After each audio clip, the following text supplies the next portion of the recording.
Coucou mes gazelles, bienvenue pour cette capsule du mardi, j'espère que vous allez bien, que vous vous portez tous très bien comme d'habitude. On va regarder les énergies dominantes pour certains d'entre nous, comme à chaque fois.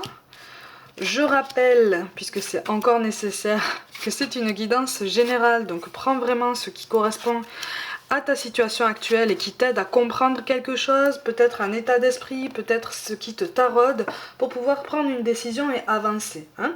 En tout cas, décider, choisir de progresser. Bon, on est encore attaché à un passé là. On est encore attaché à quelque chose du passé. On voudrait bien se sortir justement d'un schéma passé qui nous a fait du mal et dont on prend conscience en fait de l'ampleur négative jusqu'à présent en fait. J'ai l'impression qu'en fait pour beaucoup d'entre vous, c'est comme si en fait tu t'en voulais, comme si tu culpabilisais beaucoup de t'être fait subir tout ça. C'est comme si tu te disais mais en fait comment est-ce que j'ai fait pour supporter tout ça? Tout ce temps, comment est-ce que j'ai fait pour me taire? Comment est-ce que j'ai fait pour tenir jusqu'à présent? Bon, de toute façon, on te demande s'il est vraiment nécessaire de te poser toutes ces questions. D'accord? Est-ce qu'il est vraiment nécessaire de te poser toutes ces questions? Au niveau professionnel, on va basculer, d'accord, sur la guidance professionnelle. D'abord, on te parle de formation et d'apprentissage potentiel et de démarche écrite. Bon, il y a quelque chose là de toute façon que tu t'es interdit ou qui t'a été interdit. En tout cas, moi je vois une porte fermée, quelque chose qui a été barré. Plus ou moins volontairement et que tu oses t'autoriser aujourd'hui. Alors l'accès n'est pas facile, l'accès n'est pas spécialement plus évident ni pour toi ni pour l'entourage, aussi bien professionnel que personnel. Hein. J'ai l'impression que là tu as l'impression d'avancer seul, mais tu te sens capable. C'est comme si là on te parlait d'une reconversion ou de quelque chose quelque chose dont tu avais envie déjà depuis longtemps, vers lequel tu avais envie de te diriger depuis longtemps, mais tu t'étais refusé. On me parle d'une vie de famille un peu compliquée. Donc pour beaucoup d'entre vous, effectivement, c'est la vie de famille qui a primé. Un ou une conjointe qui n'a pas forcément été d'un meilleur soutien. Qui a été aussi, j'ai l'impression que par ton passé, on a tenu aussi des propos très culpabilisants en fait sur ta volonté de t'émanciper ou en tout cas de choisir le chemin qui t'appelle encore plus fort aujourd'hui, comme si on t'avait tenu pour responsable effectivement de l'équilibre d'un foyer, voire même du déséquilibre potentiel du foyer si vraiment tu laissais libre cours en fait à tes ambitions réelles au niveau professionnel. D'accord? Donc là on est sur un mélange assez toxique par le passé du devenir personnel par rapport au devenir professionnel, d'accord? Et là, on te demande effectivement de continuer à essayer de lâcher prise par rapport à toutes les certitudes qui te hantaient jusqu'à présent. Tu as beaucoup souffert, hein. J'ai l'impression qu'en fait, tu as vraiment beaucoup subi beaucoup de choses, tant au niveau personnel que professionnel. C'est une guidance particulière ici. Et on t'encourage vraiment à aller au-devant, à aller au front, à aller chercher les contacts, à aller chercher, à t'aventurer comme ça sur ce chemin professionnel qui t'appelle beaucoup. J'ai l'impression que ça te fait peur quand même, que tu n'admets pas encore cette ambition, comme si tu n'avais pas forcément émis cette idée à tout ton entourage personnel. C'est très particulier comme guidance aujourd'hui, encore plus particulier que d'habitude, parce que j'ai l'impression qu'en fait, on va te dire, est-ce que tu penses avoir encore l'âge de faire ça? Est-ce que tu penses encore avoir les épaules de faire ça? La force physique, l'endurance, la solidité? Mais en fait, tu l'as déjà. Tu l'as déjà. Est-ce que tu penses avoir la motivation nécessaire? Tu l'as déjà, tu vois. Toutes ces questions-là ne dépendent pas de toi. Elles sont conditionnées par le prisme de tous ceux qui vont te poser cette question. Je ressens des enfants qui sont grands déjà, qui ont l'âge d'être indépendants, qui ont l'âge d'être autonomes, mais qui ont toujours été habitués, et là pour le coup effectivement je ressens des énergies féminines en majorité. Messieurs, vous n'êtes pas en reste, hein, mais en majorité on est sur une énergie féminine, entourée de plusieurs enfants en âge de mener leur vie en fait, par eux-mêmes, qui vont effectivement commencer à te poser des questions de ce style. tu vois, parce que ils n'ont jamais été habitués en fait à ce que tu émettes ce genre d'ambition, ou en tout cas pas aussi sérieusement, d'accord? Donc en fait tous ces changements-là, tous ces changements d'état d'esprit, toutes ces transformations qui ont lieu en toi sont assez perturbantes pour toi, et on t'invite très très fortement en fait à te concentrer réellement sur ça. Les avis des autres, c'est secondaire. Même si ce sont des membres de ton cercle familial très très proche, même si ce sont des personnes dont tu t'es occupé toute ta vie et que leur avis t'importe beaucoup, toi, ton bonheur, il est où? Ton bonheur professionnel, il est où? Tu te sens appelé de toute façon vers un chemin bien particulier, tu vois. Donc on te dit avance, mais par contre, effectivement, libère-toi d'idées préconçues, de croyances limitantes qui risquent de brider en fait ta liberté de mouvement, de décision et d'action. D'accord? Mais c'est quelque chose de très positif. Mais effectivement, au niveau du soutien que tu attends, n'attends pas non plus grand-chose, parce que tu risques d'être déçu d'un premier abord. Hein. Les soutiens vont venir. Par contre, je sens un adolescent qui aura du mal à t'apporter son soutien, qui aura du mal à comprendre ton ambition, qui sera en demande de ta présence. Mais c'est temporaire, d'accord? Ne culpabilise pas par rapport à tout ça. En tout cas, essaye. Je sais que c'est difficile.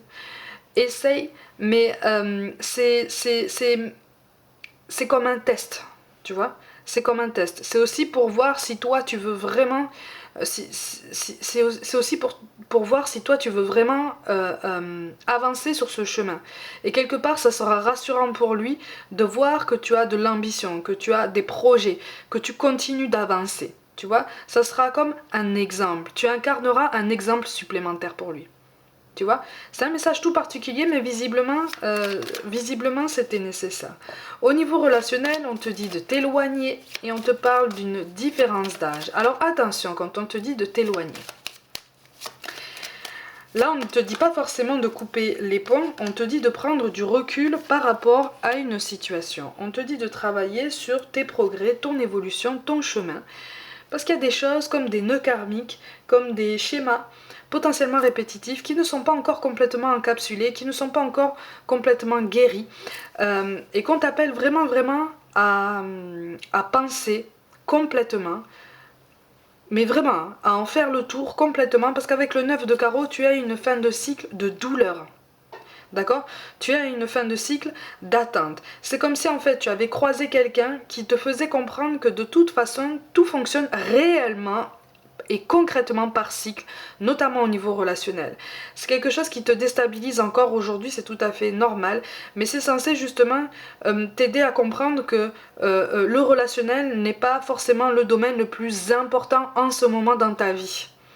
Tu vois, là, on te concentre vraiment sur le professionnel, on te dirige vraiment sur la récompense de tes efforts, sur toute cette détermination que tu peux mettre dans le domaine professionnel, dans le développement de ton bien-être, dans l'avancement en fait de tes projets et de tes progrès personnels. Au niveau relationnel, moi j'ai l'impression qu'en fait c'est pas quelqu'un avec lequel tu vas couper les ponts définitivement, c'est quelqu'un dont on te conseille de te mettre en retrait assez régulièrement, parce qu'il y a une différence de maturité, il y a une différence de volonté de se dévoiler l'un à l'autre, d'accord? Donc ça peut créer des incompréhensions. Tout ça accumulé, ça crée des incompréhensions, ça crée des colères, ça crée des rancœurs, ça crée des non-dits, en tout cas ça crée des énergies négatives qui te tirent vers le bas, et là en ce moment t'as pas du tout besoin de ça, hein. En ce moment t'as pas du tout besoin de ça, tu as besoin de te changer les idées, tu as besoin de prendre l'air, tu as besoin effectivement de prendre encore plus confiance en toi. Donc c'est aussi en ça, c'est une forme d'amour que tu peux te porter déjà à toi-même, de te mettre en retrait, de penser à toi, de rester à ta place et de voir un petit peu comment les énergies évoluent en toi et autour de toi. C'est un travail d'observation très intense, mais qui peut être riche d'enseignements très bénéfiques et quelque part très beaux. D'accord? C'est aussi pour ça, tout domaine confondu, tu vois, tu as la carte du soleil, on a quand même la carte du soleil qui nous parle de succès et de bonheur, d'accord? D'accomplissement des efforts, de récompense des efforts, d'accord? Mais effectivement, on a besoin d'avancer un petit peu plus en paix, on a besoin d'avancer un petit peu plus en confiance. Mais de toute façon, regarde, avec cette carte-là, on nous encourage vraiment en fait à prendre nos responsabilités, à accorder un petit peu plus de crédit par nous-mêmes à nos ambitions, aussi bien professionnelles que personnelles. J'ai l'impression que là, tu as mis tes valeurs un petit peu de côté pour pouvoir t'adapter par rapport à un groupe ou par rapport à un relationnel bien particulier. On t'encourage vraiment à te recentrer sur ces valeurs qui ne sont pas en contradiction avec ce que tu viens de faire, hein, d'accord?